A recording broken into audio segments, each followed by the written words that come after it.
Qozan avtobuslарында йөрү хакы 40 сумга җитәргә мөмкин. Моны бүген башкаланың пассажирлар ташучы оешма җитәкчеләре таләп итә. Янәсе, керемнәре чыгымны капламый. Җәмәгать транспортында йөрүче пассажирлар моңа әлбәттә каршы чыкты. Шәһәр җитәкчелеге уйларга, соннарына җентекләп өйрәнергә кирәк ди. Һәммәсен дә Руслан Хөснетдинов тыңлады.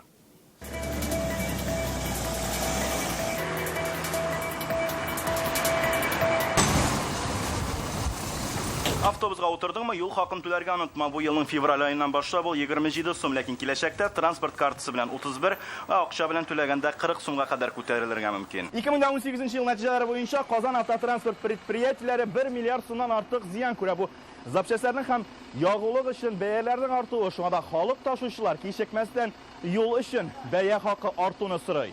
Бүген иң зур автотранспорт оешмасы җитәкчеләре киңәшмәгә җыелдылар. Салымнар һәм автобус йөртүчеләр белән кондукторларның хезмәт хакы арту сәбәпле бурычлар барлыкка килде ди.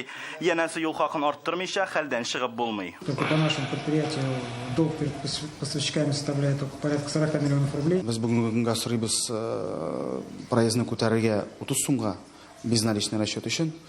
Һәм бөтен җиткән льготникларын, бөтен калган категория гражданнарына 30 сумга дотация бериш өчен.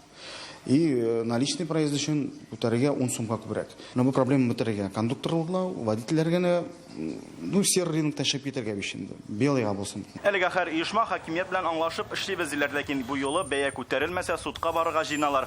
Бүген алар Казанның транспорт комитетына мөрәҗәгать итә. Комитетта барысын да тикшерергә шандыралар. Транспорт комитеты предприятиеләрдән юл йөрүгә тарифны үзгәртү кирәклеген раслаучы өстәмә документлар сорады. Барлык документлар да җентекләп өйрәнеләчәк. Барлык икътисади исәп-хисаплар, дәлилләү базасын җыйган очракта гына документлар Татарстанның тарифлар буенча дәүләт комитетына тапшырылачак. Кышындалар бәяне 31 һәм 33 сумга кадәр күтәрүне сораган иде. Ул чакта уртак фикергә килеп, юл хакын шәһәр һәр як өчен дә файдалы итеп калдырды.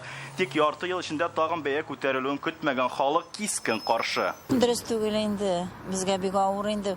Менә эшкә мен 2 транспорт белән йөрим. Шуңа бик читен була ул. Реально очень много уходит на проезд. Юлда йөрү өчен хаклар артачакмы? Ташламадан файдаланган пассажирлар өчен автотранспорт оешмаларына компенсация күләме үсәчәкме? Соңгы сүзне шәһәр һәм Татарстанның тарифлар буенча дәүләт комитеты әйтергә тиеш. Руслан Хөснетдинов, Алмаз Зиятдинов, Яңа Гасыр каналы.